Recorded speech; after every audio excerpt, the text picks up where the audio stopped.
서리집사 대상 되시는 분들과 권사님 대상 되시는 분 몇 분 오셨는가 한번 봅시다. 한 분도 안 계신데 제가 설교할 필요가 없는데.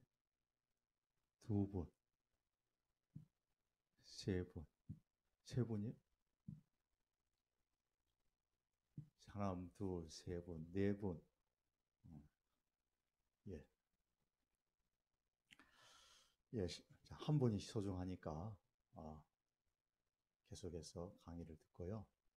만약에 다음 주부터 비대면이 돼갖고 예배를 못 드리게 된다면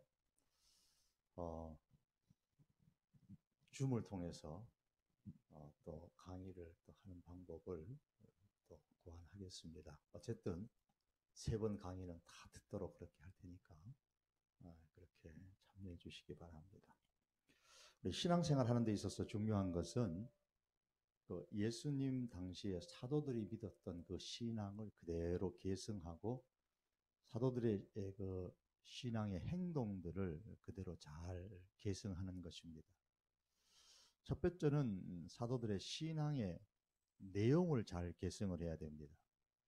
그리고 두 번째로는 사도들의 그 신앙의 행동, 그들이 어떤 신앙을 가졌고 어떻게 행동했는가, 거기에 대해서 우리가 관심을 가지고 거기에 대해 우리가 본받도록 힘써야만 됩니다.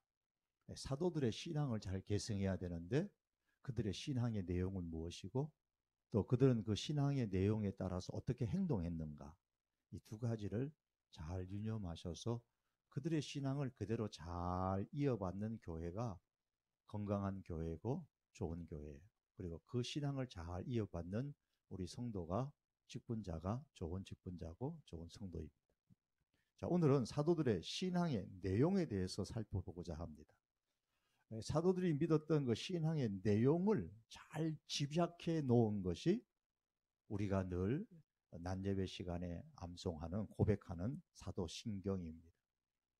그 사도신경의 첫 부분이 어떻게 시작하죠? 전능하사 천지를 만드신 하나님 아버지를 내가 믿사오며. 혹시 직분 받으시려고 하는데 이 사도신경 모르시는 분 안 계시죠? 이거 세례 받으실 때에 이거 다 외우라고, 학습 받을 때 다 외우라고 하시는데 이거 모르시면 안 될 것 같아요. 전능하사 천지를 만드신 하나님 아버지를 내가 믿사오며. 자, 첫 번째 믿어야 되는 게 뭐냐면 하나님이에요. 하나님. 자, 하나님. 첫 번째 우리가 믿어야 될, 사도들이 믿었던 것은 하나님. 사람들이 하나님께서 존재하신다라는 사실을 믿지 않는 이유가 뭐냐면 증명할 수 있는 정보가 부족하기 때문에 믿지 않는 게 아니고 영적인 문제로 인해서 믿지 않는 겁니다. 그의 영이 하나님의 존재를 믿지 않도록, 아니 믿지 못하도록 누군가가 막고 있기 때문에 사람들이 하나님을 믿지 못하는 거예요. 그 누군가가 누구입니까? 마귀입니다. 고린도후서 4장 4절의 말씀에 성경이 제때제때 떠야 되거든요. 그 집중하셔야 됩니다. 우리 보실 때 4장 4절이 없다고요? 있는데 고린도후서 4장 4절에 그 중에 이 세상의 신이 믿지 아니하는 자들의 마음을 혼미하게 하여 그리스도의 영광의 복음의 광채가 비치지 못하게 함이니 그리스도는 하나님의 형상이라 그랬습니다. 이 세상의 신이 믿지 아니하는 자들의 마음을 혼미하게 한다. 여기서 말하는 이 세상의 신이 누구예요? 이 세상의 신이 바로 마귀입니다. 이 마귀가 우리 사람들의 마음을 혼미하게 만들어가지고 그리스도의 영광의 복음의 광채, 즉 복음을 믿지 못하도록 만드는 겁니다. 그 영적인 문제예요. 하나님을 믿지 않는 거는요, 뭐 하나님이 영이시기 때문에 눈에 안 보여서 못 믿는다, 하나님에 관한 자료가 부족해서 못 믿는다, 그런 게 아니고요, 영적인 문제예요. 세상의 사람들 다 마찬가지예요. 하나님을 왜 못 믿느냐? 그건 영적인 문제입니다. 마귀가 믿지 못하도록 마음을 혼미하게 만들기 때문에 못 믿는 겁니다. 그러므로 사람이 하나님의 존재를 믿지 못하는 것은 지적인 문제, 하나님을 잘 몰라서 못 믿는구나, 그게 아니고 영적인 문제다라는 겁니다. 그런데 우리는 뭐라고 고백해요? 하나님을 믿사오며, 믿는다고 고백을 합니다. 하나님을 어떤 분으로 믿어요? 하나님이 어떤 분이신가에 대해서 조금이라도 관심이 있는 사람은 무조건 하나님이 없다고 말하면 안 됩니다. 그것은 문화인의 자세가 아니죠. 셰익스피어가 어떤 사람인가를 얘기하려면 적어도 그 사람이 쓴 작품 하나 정도, 소설 정도 하나는 읽어보고서 셰익스피어가 이런 작품을 썼는데 이 작품을 보니까 셰익스피어가 이런 사람이구나, 저런 사람이구나, 이렇게 말을 한다면 그는 수준이 있는 문화인이다라고 말할 수가 있습니다. 그런데 전혀 읽어보지도 않고 셰익스피어라는 단어, 그 이름만 하나 들어보고 뭐 셰익스피어가 이런 사람이니 저런 사람이니 이렇게 말한다면 그건 문화인의 자세가 아니죠. 문화인의 자세가 아닙니다. 성경은 읽어보지도 않고 그저 상식적인 수준에서 하나님은 있니 없니, 하나님은 이런 분이니 저런 분이니라고 말한다면 그분은 문화인이라고 말하기가 좀 곤란합니다. 적어도 인격을 갖춘 문화인이라면 하나님에 대해서 말씀하고 있는 게 뭐예요?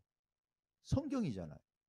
성경을 읽어보고 난 이후에 하나님이 계신지 하나님이 안 계신지, 하나님이 어떤 분이신지를 말해야 됩니다. 하나님에 대해서는 오직 성경에서만 말씀하고 있습니다. 집에 가셔서 손자들이나 자녀들의 국어책 한번 뒤져보세요. 국어책에서 방정식이 나오나요? 없잖아요. 영어책 아무리 찾아보세요. 거기 세종대왕 이야기 나오는가? 안 나오잖아요. 영어책 가지고 세종대왕 이야기를 찾으면 못 찾잖아요. 성경이 아닌 다른 것에서 하나님을 찾으면 하나님에 대해서 알 수가 없어요. 그러므로 하나님이 존재하지 않는다라고 말하기 전에 문화인이라면 적어도 성경을 읽어보고 난 이후에 말할 자격이 있습니다. 성경을 읽어보고 나서 하나님이 계시니 안 계시니 말할 자격이 있는 겁니다. 자, 그러면 성경에서는 하나님을 뭐라고 하느냐, 딱 집약을 해가지고, 성경에는 풀어서 하면 굉장히 많은데 그 가운데 있는 것을 쫙 집약해서 사도들의 신앙의 고백 속에 담았어요. 그 하나님이 어떤 하나님이냐, 오늘 말씀에 첫 번째가 어떤 하나님이에요?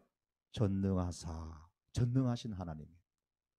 창세기 17장 1절에 같이 한번 읽어봅니다. 시작. 아브라함이 99세 때에 여호와께서 아브라함에게 나타나서 그에게 이르시되 나는 전능한 하나님이라, 너는 내 앞에서 행하여 완전하라. 나는 전능한 하나님이라 그랬습니다. 아브라함은 처음으로 하나님을 여기서 엘샤다이, 즉 전능하신 하나님으로 알았는데, 하나님이 이 말씀하실 때에 그 17장 이제 3절에 가면은 이 아브라함이 바짝 엎드립니다. 하나님을 전능하신 하나님으로 믿게 될 때에 하나님 앞에 완전히 엎드려, 하나님께 엎드리라는 게 무슨 뜻이에요? 하나님을 경배한다라는 거. 하나님은 전능하신 분입니다. 이 샤다이, 풍성한 능력, 전능이라는 말입니다. 풍성한 능력을 갖고 그 풍부한 능력으로 부어주시는 하나님이 전능하신 하나님이십니다. 하나님을 나의 전능하신 하나님으로 믿을 때에 어떤 일이 일어나느냐? 바울이 고백하기를 나는 약하지만 주님은 강하시니 내가 예수 주님 안에서 내가 강할 수 있습니다. 그렇게 고백하는 겁니다. 우리 보통 직분을 이제 드리려고 할 때에 겸손하게 하시는 말씀이지만 나는 직분을 받기에는 부족합니다 라고 말씀을 마시 하는데 부족한 걸 알아요. 부족해요. 그러나 전능하신 하나님을 믿고 그 안에 머물면 부족한 것을 풍부한 능력을 가진 하나님께서 채워주셔서 직분을 감당할 수가 있습니다. 그리고 그 직분을 감당함으로 통해서 은혜를 받게 됩니다.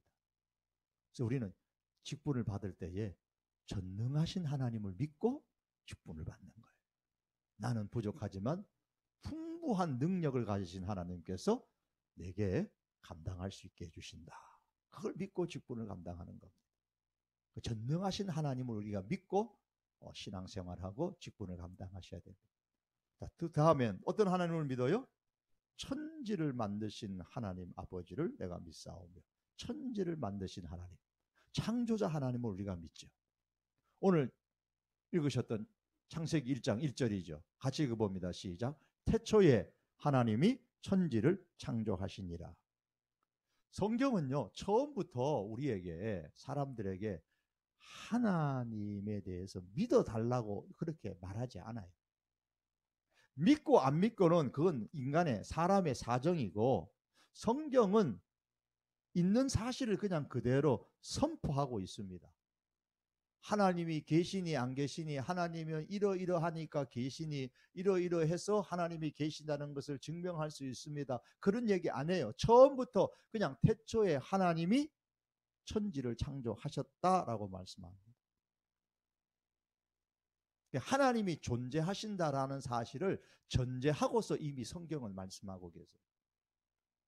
하나님이 천지를 창조하셨다. 하나님이 이 세상의 주인이시다라는 말씀이죠. 여기서 창조라는 단어는 무엇을 가지고, 바라크라는 이 단어는 무엇을 가지고 새로운 것을, 어떤 것을 만드는다라는 뜻이 아니고, 자, 이 그릇을 만들 때는, 컵을 만들 때는 무언가를 가지고 만들 거 아니에요. 그죠? 가지고 그것을 재료로 삼아서 이 컵을 만들어내요. 하지만 바라크라는 창조한다 할 때의 창조는 아무것도 없는 상태에서 만든다, 그런 뜻입니다. 이것을 성경 히브리서 신약에 오면 히브리서 11장 3절에서는 이렇게 말씀을 하죠. 한번 읽어봅니다. 시작. 믿음으로 모든 세계가 하나님의 말씀으로 지어진 줄을 우리가 아나니 보이는 것은 나타난 것으로 말미암아 된 것이 아니니라. 자, 하나님의 말씀으로 지어진 줄을 우리가 어떻게 알아요? 믿음으로 안다 그랬어요. 그런데 눈에 보이는 이 세상은 눈에 보이는 이것은 나타난 것으로 말미암아 된 것이 아니다. 이미 이 세상에 존재하는 그 어떤 재료를 가지고 만든 것이 아니다라는 말씀입니다. 아무것도 없는 상태에서 하나님께서 말씀으로 만드셨습니다. 그런데 우리 이걸 어떻게 한다고요? 어떻게 한다 그랬어요? 지금 뭐라 그랬습니까? 뭐라 그랬어요? 믿음으로 안다 그랬어요. 이걸 믿음으로 안다 그랬어요. 그래서 신앙은 알고 믿는 게 아니고요, 믿고 아는 것이다. 믿을 때에 진정한 알미 있습니다. 자, 한번 따라서 해봅시다. 믿으면 설명이 필요 없고 믿지 않으면 설명이 불가능합니다. 토마스 아퀴나스가 했던 말인데요. 믿으면 더 이상 설명할 게 필요 없어요. 하나님이 이래서 만들었는데 이제 알겠어요 라고 설명할 거 없어요. 믿으면 설명이 필요 없어요. 그냥 하나님이 세상을 말씀으로 지었다, 그냥 저절로 그냥 믿어져. 안 믿으면요, 아무리 설명해도 몰라요. 설명 자체가 불가능하다 그랬어요. 그래서 히브리서 11장 말씀, 믿음으로 모든 세계가 하나님의 말씀으로 지어진 줄을 안다 그랬습니다. 어떻게 하느냐? 믿음으로 안다 그랬어요. 믿음으로 알면 더 이상 설명이 필요 없어요. 그럼 다른 방법으로 안 믿으면 아무리 설명해도 불가능해요. 못 믿어요. 태초에 하나님이 천지를 창조하시니라. 그러므로 성경은 그 시작부터 우리에게 믿음을 요구하고 있습니다. 하나님을 믿으라는 거예요. 그 하나님이 천지를 창조하셨다라고 말씀합니다. 첫 번째 우리가 믿어야 되는 믿음은 뭐냐? 창조자 하나님을 믿는 겁니다. 이 말씀은 뭐라 그랬죠? 하나님이 세상의 주인이시다. 우리의 믿음의 대상은 창조자 하나님이십니다. 사람들은 이 땅에서 태양을 섬기고 조상신을 섬기고 달을 섬기고 별을 믿지만 이것은 믿음의 방향이 어떻다는 거예요? 잘못되었다라는 말이에요. 믿음의 방향이 잘못되었다. 사람의 믿음의 대상은 하나님이시고 이 하나님이 만물의 주인이십니다. 이것이 태초에 하나님이 천지를 창조하셨다라는 말씀의 1차적인 의미입니다. 이 하나님의 창조의 원리를 잘 살펴보면 오늘날 시끄러운 이 동성애는 하나님의 창조의 원리에 어긋납니다. 인간 창조에 대한 최초의 말씀은 인간이 하나님의 형상대로 지음받았다. 그리고 남자와 여자로 창조되었다라고 말씀합니다. 한번 읽어볼까요? 창세기 1장 27절 8절 시작. 하나님이 자기 형상 곧 하나님의 형상대로 사람을 창조하시되 남자와 여자를 창조하시고 하나님이 그들에게 복을 주시며 하나님이 그들에게 이르시되 생육하고 번성하여 땅에 충만하라. 땅을 정복하라. 바다의 물고기와 하늘의 새와 땅에 움직이는 모든 생물을 다스리라 하시니라. 자, 인간 창조에 대해서 언급하면서 하나님께서 제일 먼저 복을 주시고 복을 주시며 그들에게 뭐라고 말씀하냐면 생육하고 번성하여 땅에 충만하라. 자, 여기서 생육, 번성, 충만 이 조건은 그냥 한 번만 그런 게 아니라 계속해서 그렇게 지속되어야 된다는 말씀입니다. 즉, 이 하나님의 명령은 최초의 사람인 아담과 하와에게만 해당되는 말씀이 아니라 두고두고 인간의 역사 속에 지속적으로 수행되어져야 할 하나님의 명령입니다. 생육하고 번성하고 번식하고 충만한 겁니다. 자, 그리고 최초의 결혼 장면에 보시면 결혼의 원칙에 대해서 이렇게 말씀합니다. 이러므로 남자가 부모를 떠나 그의 아내와 합하여 둘이 한 몸을 이룰지로다 그랬습니다. 자, 이 말씀에서 아담과 하와에게 적용되는 말씀뿐만 아니라 이것은 모든 결혼에 적용되어지는 말씀입니다. 왜냐하면 예수님께서 이 말씀을 인용하시면서 결혼과 이혼에 대해서 말씀하셨기 때문이에요. 자, 이 말씀에서 우리가 주목하고자 하는 것은 둘이 한 몸을 이룰지로다 라고 했습니다. 자, 둘이 한 몸을 이루어야 되는데 주체가 누구예요? 누가? 남자와 그의 아내. 남자의 아내입니다. 그럼 이 아내가 어떤 존재냐? 여기서 말씀하는 그 남자의 그의 아내가 누구냐라는 거예요. 자, 24절 앞에 보시면 21절과 23절이 나와요. 이 말씀 한번 읽어보겠습니다. 시작. 여호와 하나님이 아담을 깊게 잠들게 하시니 잠들매 그가 그 갈빗대 하나를 취하고 살로 대신 채우시고 여호와 하나님이 아담에게서 취하신 그 갈빗대로 여자를 만드시고 그를 아담에게로 이끌어 오시니 아담이 이르시되 이는 누구예요? 이 사람은 내 뼈 중에 뼈요 살 중에 살이요 라리라. 이것을 남자에게 취하였은즉 여자라 부르리라. 그리고 24절로 넘어가요. 그러면 그의 아내는 누구예요? 그 아내는 누구예요? 여자죠, 여자. 남자 아담의 아내는 여자예요. 그래서 남자와 여자에 관한 말씀이죠. 결혼의 원칙입니다. 결혼은 누구하고 하는 거라고요? 남자와 여자가 하는 거예요. 이 너무 평범한 건데 요즘에 평범하지 않으니까 이게 문제죠. 결혼은 남자와 여자가 한 몸이 되는 것이 하나님의 결혼의 원칙이에요. 그래서 24절은 그의 아내와 합하여라고 했지 아내의 역할을 맡은 사람과 합하라 그렇게 말씀하지 않으셨어요. 즉 결혼은 남자끼리 여자끼리 결합하는 것이 아니라는 겁니다. 남자끼리 여자끼리의 결혼은 하나님의 창조의 원리 가운데 생육하고 번식하고 충만하라라는 이 말씀에도 지킬 수가 없어요. 계속해서 이게 지켜나가야 되는데 그게 안 되는 겁니다. 결혼을 통한 하나님의 복은 남녀 간의 결혼에서 보장되는 것이지 동성 간의 결혼에서 보장되는 것이 아니다. 이것이 하나님의 창조의 원리에 나타난 원칙입니다. 자, 지금까지 말하신 전능하신 하나님, 그리고 그 하나님 어떤 하나님? 창조자 하나님. 여러분 이 하나님을 믿으세요?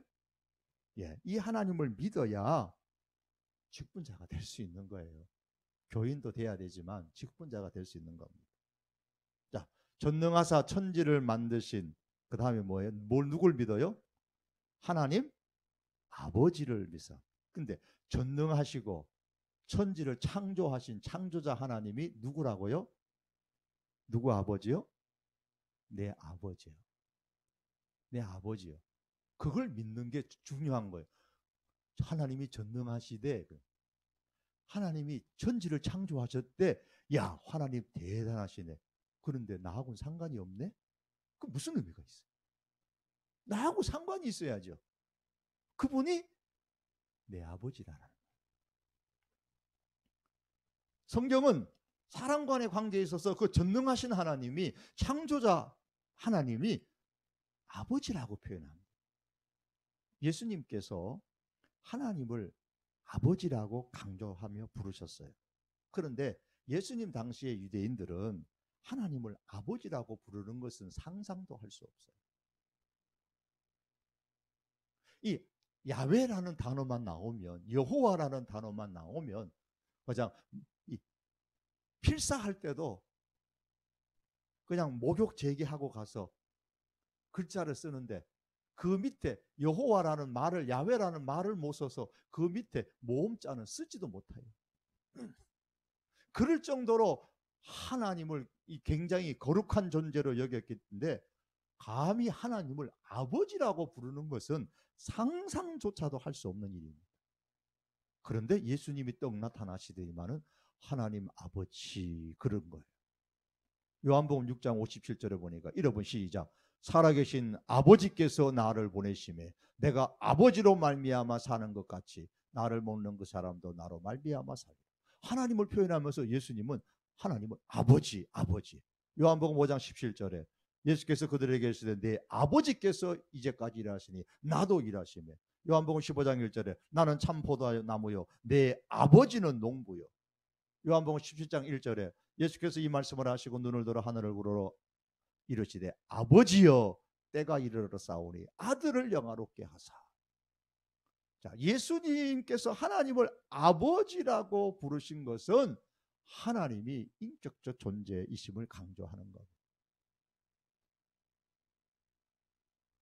하나님이 인격적 존재가 아니라면 하나님을 아버지라고 부르면 안 되죠.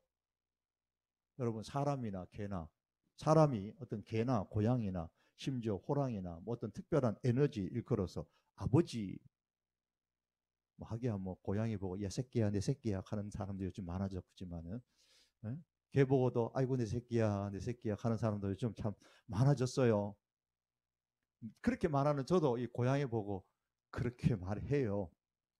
말하는데 자 어쨌든 고양이나 호랑이 보고 강아지 보고 아버지라고 부르면 그거 이상하잖아요. 미쳤든지. 그런데 예수님께서는 스스로 하나님을 아버지라고 부르실 뿐만 아니라 우리들에게도 하나님을 아버지라 부르라고 가르쳐 주셨어요. 그 기도를 가르쳐 달라는 제자들의 요청에 예수님께서 너희는 이렇게 기도하라 그러면서 가장 먼저 이렇게 가르쳐 주셨어요. 뭐라고요? 하늘에 계신 우리 아버지요. 그렇게 기도하래요. 예수님의 하나님뿐만 아니라 우리의 아버지다 그렇게 부르요.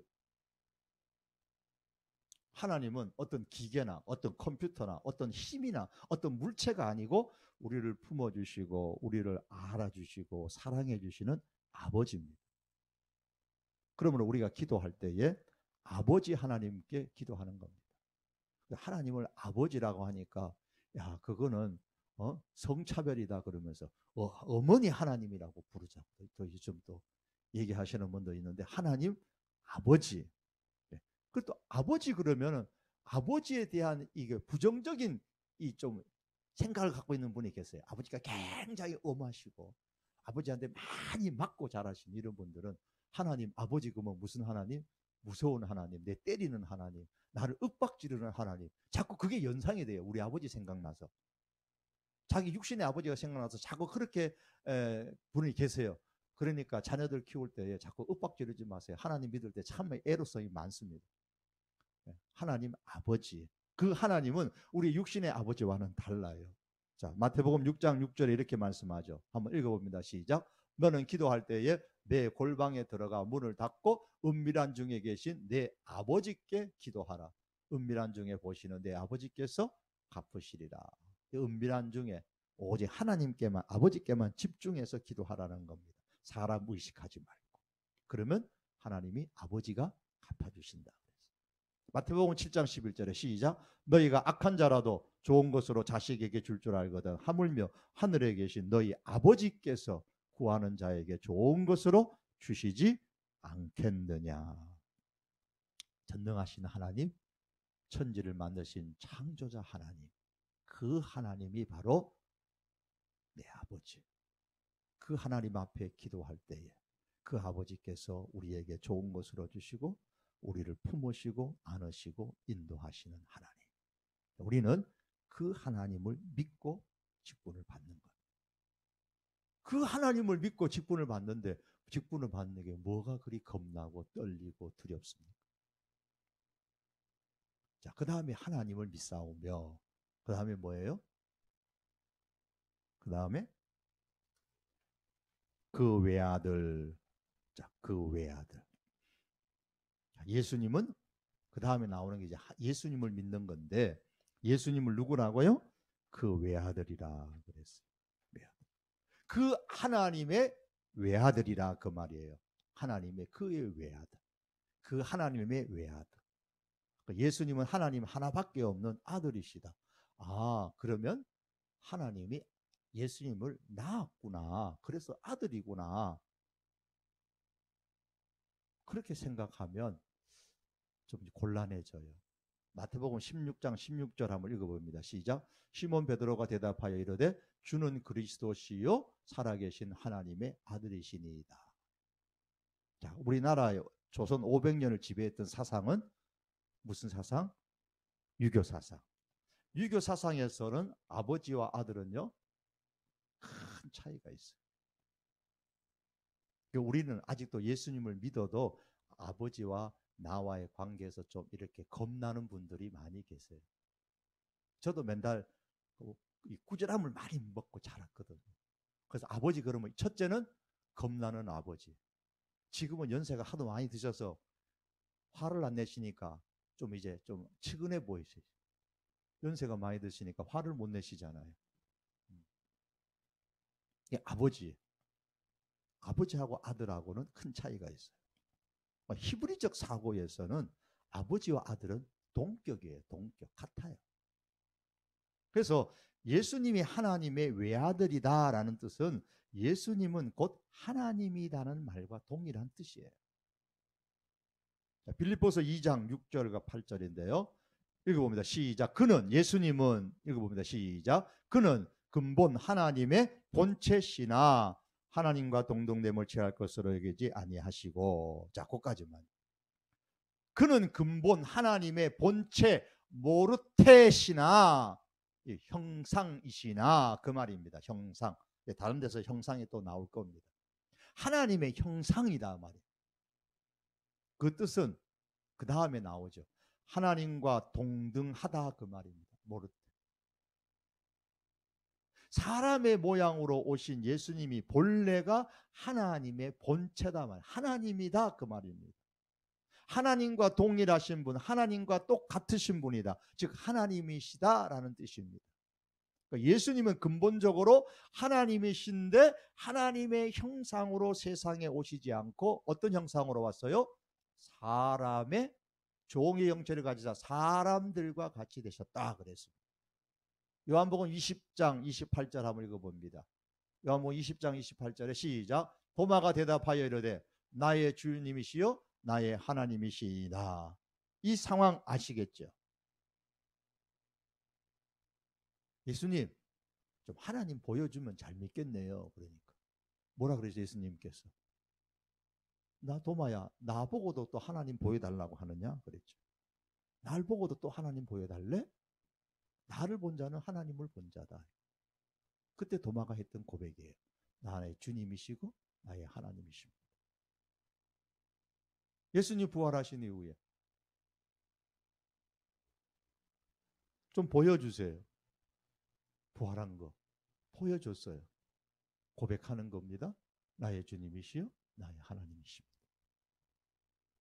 디도서 2장 13절과 14절 시작. 같이 읽습니다. 시작. 복스러운 소망과 우리의 크신 하나님 구주 예수 그리스도의 영광이 나타나심을 기다리게 하셨으니 그가 우리를 대신하여 자신을 주심은 모든 불법에서 우리를 속량하시고 우리를 깨끗하게 하사 선한 일을 열심히 하는 자기 백성이 되게 하심이라. 자, 복스러운 소망과 우리의 크신 누구라고요? 크신 하나님 구주 예수. 하나님 구주 예수. 예수님이 누구시라 그랬어요? 여기서 하나님 구주 예수. 로마서 9장 5절에도 그랬어요.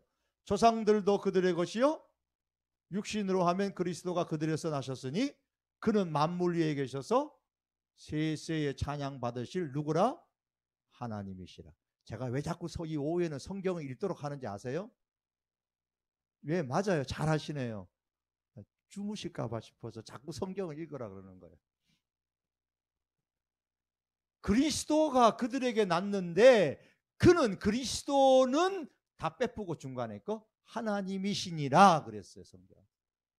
예수님은 하나님이시라 그랬어요.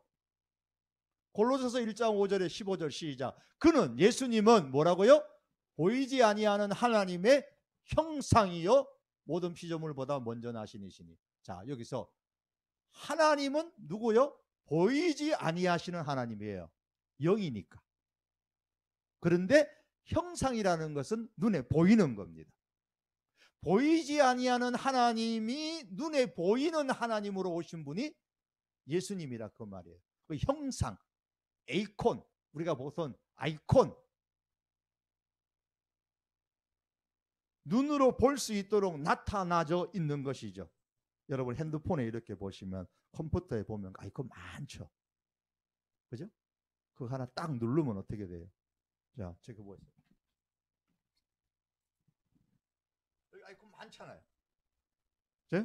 자, 아무것도 뭐 이런 것만 있지만 하나 딱 눌러보면 어떻게 될까요? 이 안에 게?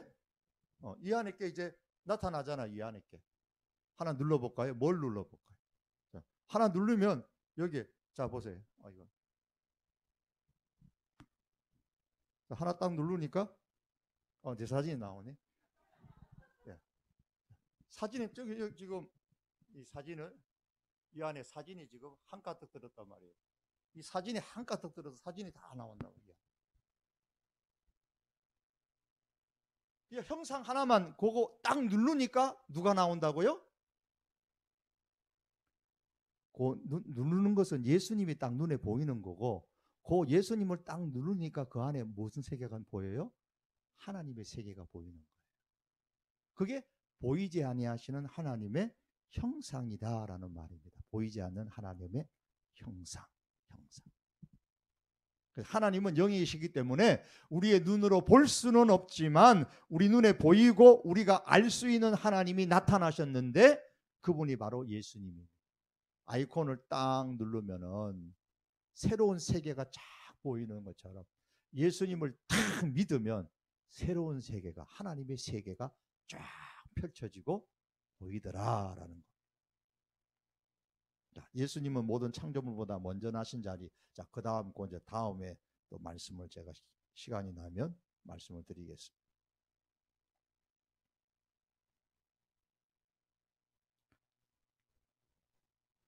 그 외아들.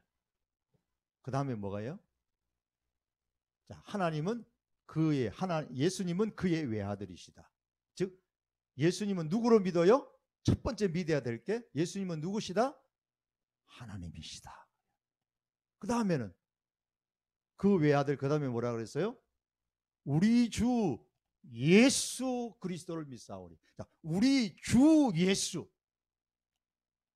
예수님. 예수님은 하나님이신데 우리하고는 어떤 관계에 있느냐? 그 예수님이 우리 주다 그 말이에요. 우리 주. 로마서 1장 4절에 시작. 성결의 영원어는 죽은 자들 가운데서 부활하사 능력으로 하나님의 아들로 선포되셨으니 곧 우리 주 예수 그리스도시니라. 우리 주 예수 그리스도. 그래서 우리라는 말은 예수님을 믿는 모든 사람을 의미하고요. 그리고 주라는 단어는 예수님의 주권을 의미하는 거예요. 예수님의 주권. 성경은 예수님의 주권에 대해서 뭐라고 말씀하냐면 에베소서 1장 20절에서 22절의 말씀 시작. 그의 능력이 그리스도 안에서 역사하사 죽은 자들 가운데서 다시 살리시고 하늘에서 자기의 오른편에 앉히사 모든 통치와 권세와 능력과 주권과 이 세상뿐 아니라 온 세상에 일컫는 모든 이름 위에 뛰어나게 하시고 누구를? 예수님을. 또 누구를? 예수님을 만물을 그의 발 아래에 예수님의 발 아래에 복종하게 하시고 그를 만물 위에 교회의 머리로 삼으셨느니라. 예수님의 주권이에요. 주인 되심. 빌립보서 2장 9절에서 11절 시작. 이러므로 하나님이 그를 지극히 높여 모든 이름 위에 뛰어난 이름을 주사 하늘에 있는 자들과 땅에 있는 자들과 땅 아래에 있는 자들로 모두 다 누구의 무릎 앞에? 예수님의 이름 앞에 무릎 꿇게 하시고 모든 입으로 예수 그리스도를 주라 시인하여 하나님 아버지께 영광을 돌리게 하셨느니라. 자, 하나님께 영광을 돌리려면요 예수님의 주권을 인정하셔야 돼요. 다 예수님 앞에 무릎을 꿇어야 됩니다. 이 예수님의 주권이에요. 그래서 우리 예수님을 믿는 우리의 뭐가 되신다? 주가 되시는 분으로, 주인이 되시는 분으로 우리가 믿어야 됩니다. 예수님의 주권을 우리 성도와 관련하여 말씀할 때에 예수님은 우리의 주인이십니다. 이에 따라서 예수님의 종인 우리는 당연히 예수님의 말씀에 어떻게 해야 돼요? 순종해야 될 책임과 의무가 있습니다. 우리는 뭐기에? 종이니까요. 이건 어저께 제가 금요 기도회 때에 그저께 금요 기도회 때 말씀을 다 드렸으니까요. 넘어갑니다.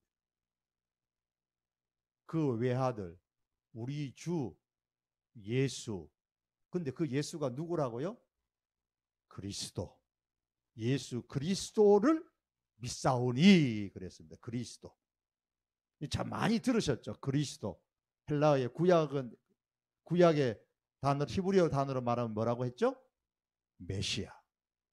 메시아의 뜻은 기름 부음을 받은 자. 뭐 왕도 되고 선지자 되고 얘기하는데 대제사장도 되고 하는데 이 그냥 한마디로 얘기해서 예수님을 그리스도로 믿는다 이 말은 구약에서 장차 구원자가 오실 것이다. 메시아가 오실 것이다 라고 계속해서 예언을 했는데 예언되어진 그 메시아가 누구다? 예수님이다 그 말이에요. 그러니까 예수님이 누구다? 구원자다라는 말씀이에요. 뭐 더 들어가면 뭐 왕도 되고 선지자도 되고 대제사장도 되고 있습니다만 그것은 그만두고 예수님은 누구다? 구원자다. 나의 구원자다. 이걸 믿는 겁니다. 예수님은 나의 구원자다. 왜 예수님이 나의 구원자인가라는 것은 이제 나중에 뒤에 가서 하겠습니다. 자, 예수님이 나의 구원자이심을 믿는다. 왜요? 자, 로마서 3장 23절 봅시다. 시작. 모든 사람이 죄를 범하였음에 하나님의 영광에 이르지 못하더니. 사람이 죄를 지었어요.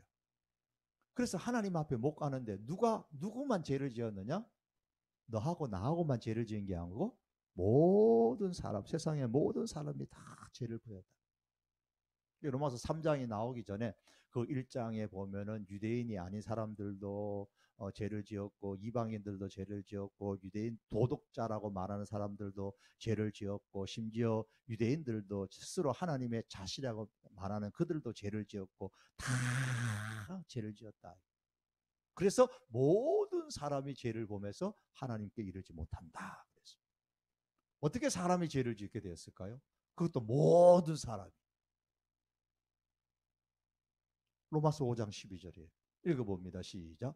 그러므로 한 사람으로 말미암아 죄가 세상에 들어오고, 죄로 말미암아 사망이 이와 같이 모든 사람이 죄를 지었으므로 사망이 모든 사람에게 이르렀느니라. 자, 죄가 어떻게 들어왔다고요? 세상에 들어왔고, 누구로 말미암아? 한 사람으로. 이 한 사람이 누구예요? 아담. 인간의 대표이기 때문에 그 대표가 죄를 지어서 그 아래에 있는 모든 사람, 인간의 대표가 아담이니까 아담 아래에 있는 모든 사람이 다 하나님 앞에 죄를 짓는. 그래서 한 사람으로 말미암아 죄가 세상에 들어왔고, 그 죄의 결과가 뭐라고요? 사망이 들어왔다 그랬습니다. 죽음이 왔다 그랬어요. 그리고 그 죽음의 죄의 결과, 로마서 6장 23절에 이렇게 말씀하죠. 죄의 삭은 뭐다? 사망이다. 사망이 들어왔어요. 자, 그러니 사도행전 4장 12절에 보면 시작. 다른 이로서는 구원을 받을 수 없나니 천하 사람 중에 구원을 받을 만한 다른 이름을 우리에게 주신 일이 없음이라 하였느니라. 모든 사람이 죄를 지어 그 죄값대로 하면 죽어야 되는데, 죽었는데 그걸 예수님이, 하나님이신 예수님이 사람의 모양으로 종의 모습으로 오셔서 대신 우리 죄를 갚아 주셨으니 그분을 우리가 그리스도라, 구주라, 구원자라 믿는 거예요. 구원자라고 믿는 겁니다. 그래서 구원자가 되시는 분은, 우리를 위해서 구원자가 되어주시는 분은 예수님 한 분밖에 없습니다.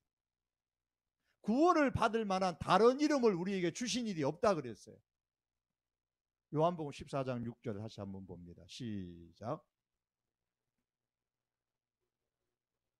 나로 말미암지 않고는 아버지께로 올 자가 없느니라. 자, 이때 길이라는 것은 유일한 길이에요. 여기도 길이 있고 저기도 길이 있고 저기도 길이 있는데 그 중에 하나가 예수님이라는 길이다라는 뜻이 아니죠. 예수님이 유일한 길이라는 말입니다. 왜 그렇게 말할 수가 있느냐? 자, 이 말씀 다음에 나오는 예수님이 이렇게 말씀하셨기 때문이에요. 나로 말미암지 않고는 어디로 갈 수 없다? 아버지께로 갈 수 없느니라 그랬어요. 예수님은 길이신데 예수님으로 말미암지 않고는 아버지, 누구라 그랬죠? 예수님이 자주 부르는 아버지는 하나님이라 그랬죠. 하나님께로 올 자가 없느니라 그랬어요. 즉 예수님으로 말미암지 않고는 하나님께로 올 자가 없다고 했으니 예수님이 유일한 길이라는 말이죠. 길이라는 것은 보통 통하는 데가 있어요. 길이라고 아무 길이나 간다고 해서 내가 목적하는 장소에 가는 건 아니잖아요. 내가 목적하는 장소가 있다면 그로 가는 길을 찾아서 가야 됩니다. 하나님께로 가려면 길은 딱 하나밖에 없다고 지금 성경에 말씀하는 거예요. 예수님이 길이라는 거예요. 예수님이 길이에요. 그래서 앞에서는 뭐라 그랬습니까? 구원을 얻을 만한 다른 이름을 우리에게 주신 일이 없다라고 말씀한 겁니다. 만일에 다른 길이 있다면, 하나님께로 가는 예수님이 아닌 다른 길이 있다면 예수님께서 나는 길이요라고 말하면 그건 거짓말한 거죠. 그건 잘못된 거죠. 나는 길이요, 유일한 길이요, 그렇게 말할 수 없죠. 그러나 예수님은 하나님께로 가는, 천국으로 가는 유일한 길입니다. 예수님은 우리에게 길을 보여주겠다고 말씀하신 것도 아니고요, 내가 어떤 길로 가야 된다라고 그렇게 제시해 주신 것도 아니에요. 그냥 예수님은 내가 길이다 그러셨어요. 길. 예수님이 길이, 다른 길 없어요. 그렇기 때문에 우리가 석가모니를 안 믿고 알라를 안 믿고 우리가 예수님만 믿고 교회를 다니고 교회에서 직분을 받고 하는 이유가 예수님만 그리스도이기 때문에 그래요. 예수님만 구원자이시기 때문에 그런 겁니다. 그래서 예수님을 우리가 믿습니다. 자, 이 예수님. 자, 예수님은 처음에 어떤 분이라고요?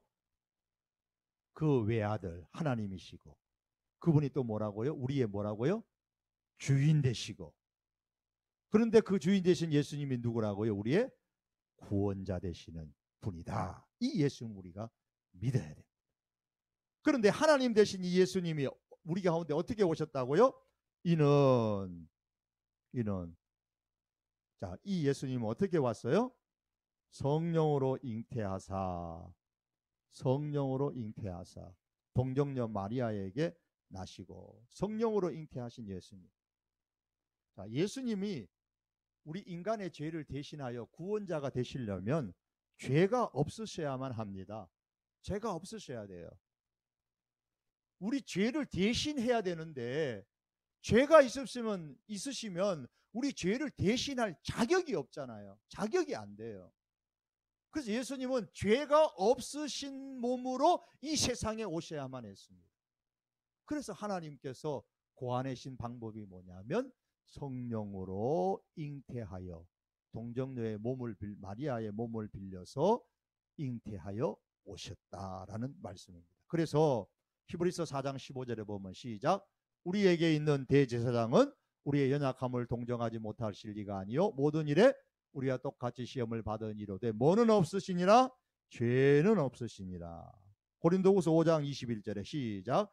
하나님이 죄를 알지도 못하시는 이를 우리를 대신하여 죄로 삼으신 것은, 자, 죄를 알지도 못하시는 분인데 우리 죄를 대신하기 위하여서 죄인으로 삼으셔 십자가에 못 박혔다, 그 말씀입니다.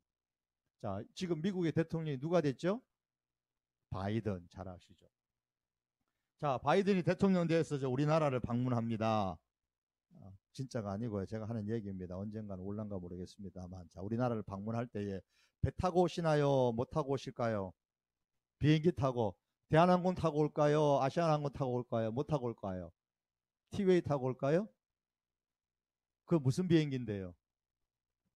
특별 비행기, 대통령 전용 비행기 타고 오시겠죠. 그죠? 그리고 혼자만이 아니고 많은 전속 요원들 뭐 다 수행해 갖고 올 겁니다. 우리나라 대통령이 다른 나라를 순방할 때도 그렇죠. 한 나라의 대통령이 움직일 때에, 다른 나라로 갈 때에 특별한 걸 사용하세요.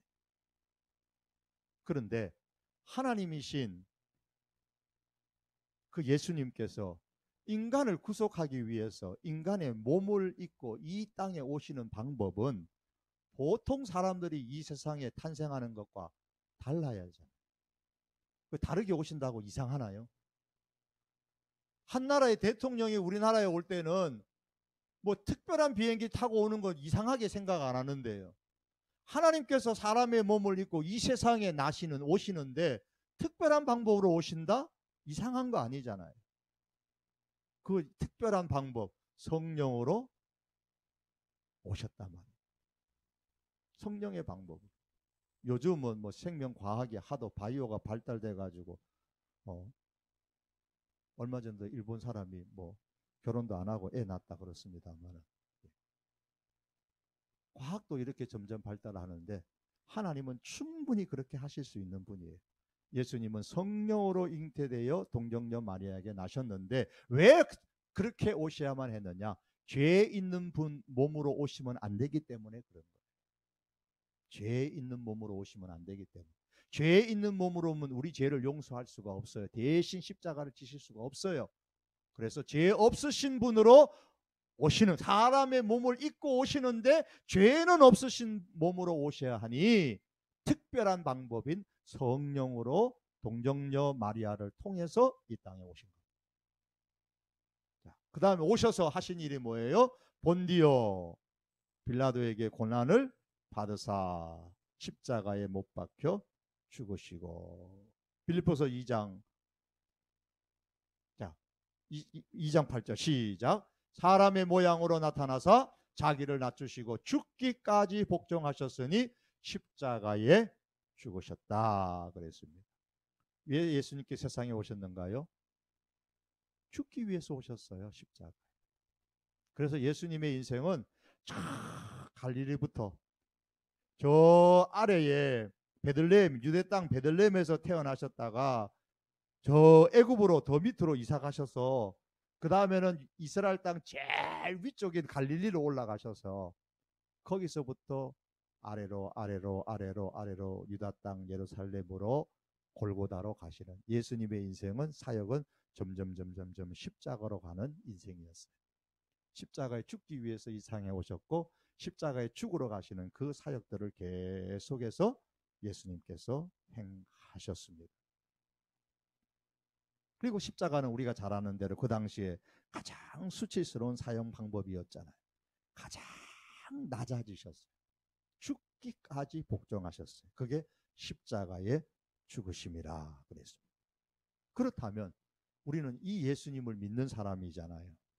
이 예수님을 믿고 우리가 직분을 받는데 죽기까지 복종하신 예수님을 믿고 그분의 일을 하겠다고 우리가 했는데 우리가 죽기까지 복종하지 못할 이유가 뭐가 있어요?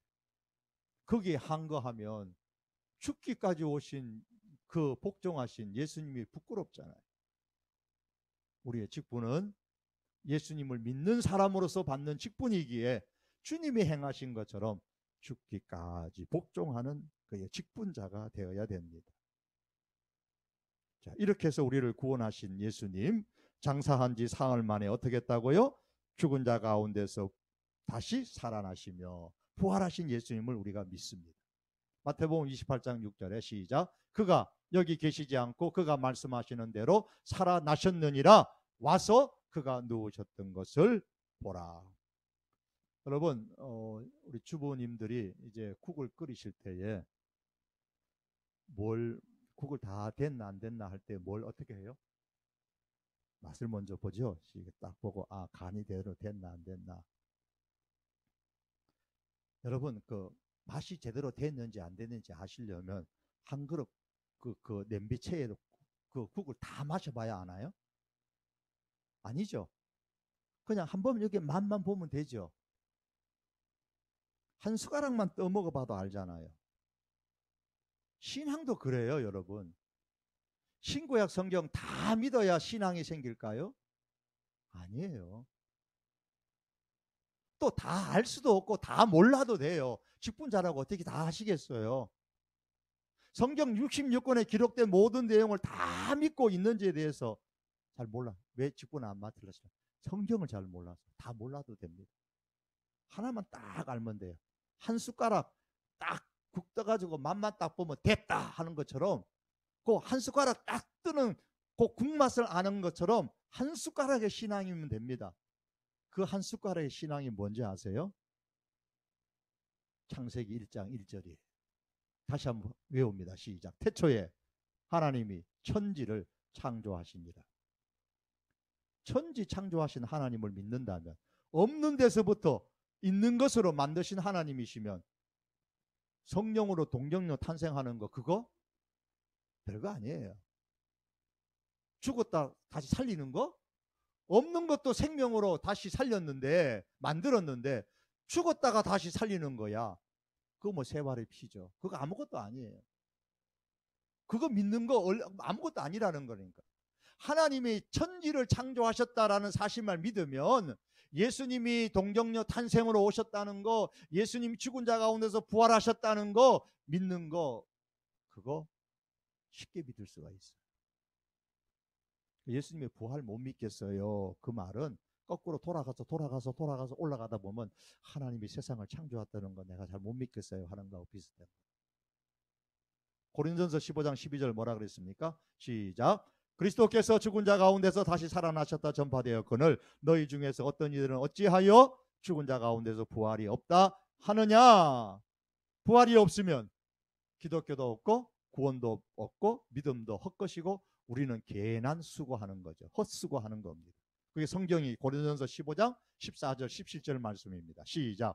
그리스도께서 만일 다시 살아나지 못하셨으면 우리가 전파하는 것도 헛것이고 너희 믿음도 헛것이고 그리스도께서 다시 살아나신 일이 없으면 너희의 믿음도 헛되고 너희가 여전히 죄 가운데 있을 것이요. 구원자가 못 되는 거예요. 우리 죄 가운데 있고 믿는 것도 다 헛된 거란 말이에요. 자, 이렇게 예수님이 부활하셔서 이 부활하신 예수님을 우리가 믿습니다. 그리고 하늘에 오르사 전능하신 하나님 우편에 앉아 계시다가 승천하신 예수님, 하나님 우편에 앉아 계신 예수님을 우리가 믿습니다. 요한복음 20장 17절 시작.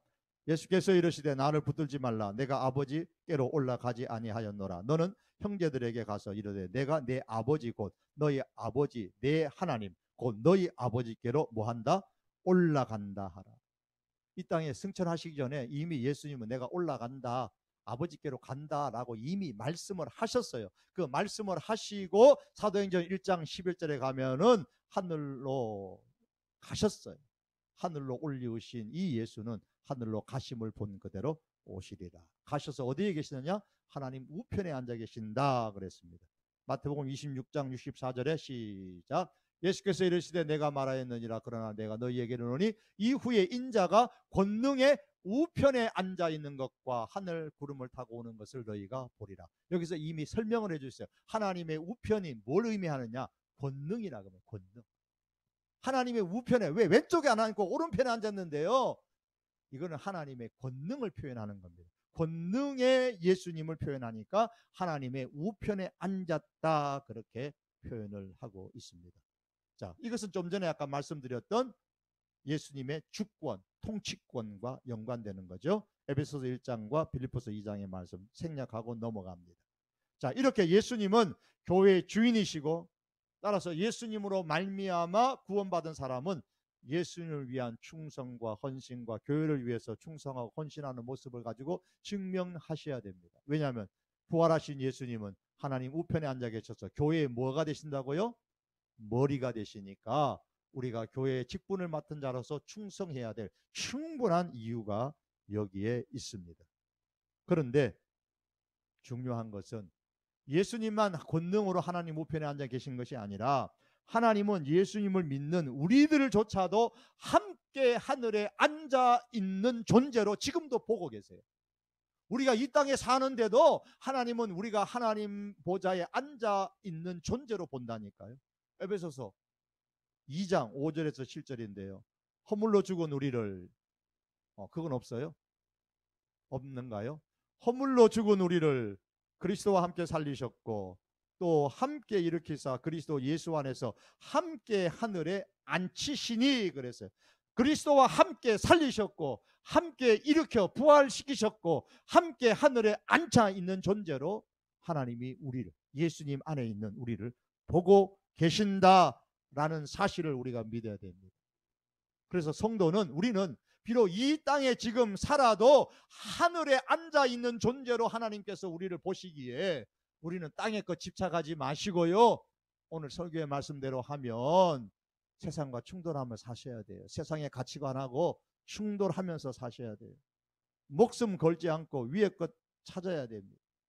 목숨 걸어가며 그 삶에 집중하는 겁니다. 그래서 나는 이미 하늘에 있는 존재다. 하늘에 있는 존재다라는 사실을 증명하면서 우리의 직분을 감당하셔야 됩니다. 자, 저리로서, 거기로서부터 하나님의 보좌로부터 산자와 죽은 자를 뭐하러 오신다? 심판하러 오시리라. 재림의 심판의 주님입니다. 자, 예수님의 재림은 육체적이고 가시적이다. 모든 사람이 다 봅니다. 다 봅니다. 요한계시록 1장 7절 말씀 시작. 볼지어다 그 구름을 타고 오시리라. 각 사람의 눈이 그를 보겠고 그를 찌른 자들도 볼 것이고 땅에 있는 모든 족속이 그로 말미암아 애곡하리니 그러하리라. 우리 믿는 자만 보는 게 아니고 예수님을 핍박하는 자들도 예수님의 재림을 보고서 통곡하는 날이 분명히 올 것이다 그랬어요.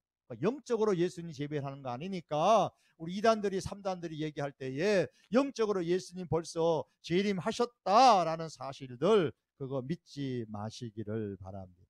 반드시 육안으로 보도록 예수님 재림하십니다. 안 믿는 사람도 볼 수 있도록 재림하십니다. 언제 재림하시는데요? 마태복음 24장 36절 44절인데 처음에 뭐라 그랬어요? 마태복음 24장 그건 없어요? 자, 잘못하셨나 보네. 자, 그때에 그러나 그 날과 그 때는 아무도 모르나니 그래. 그때는 몰라요. 예수님의 재림의 때는 모릅니다. 모르기 때문에 우리가 어떻게 한다고요? 이러므로 너희는 예비하고 있어라. 생각지도 않은 때에 인자가 오리라. 올해가 이렇게 신종 코로나 바이러스로 고생할 줄, 예배가 중단될 줄 생각하신 분 아무도 없잖아요. 저부터 시작해가지고. 생각지도 못한 일이 지금 벌어진 것처럼 생각지도 않은 때에 인자가 오신다 그랬어요. 다만 그때를 우리가 모를 뿐이다. 성경을 말씀하기에 우리가 더욱더 받은 직분 가지고 교회의 주인이신 예수님을 위해서 헌신하며 살아가는 신앙의 삶 될 수 있기를, 이미 받으신 직분 잘 감당하시고 또 앞으로 받으실 직분 잘 감당하신 예수님의 재림 그날을 기대하면서 감당할 수 있는 우리들 될 수 있기를 바랍니다. 기도드리겠습니다.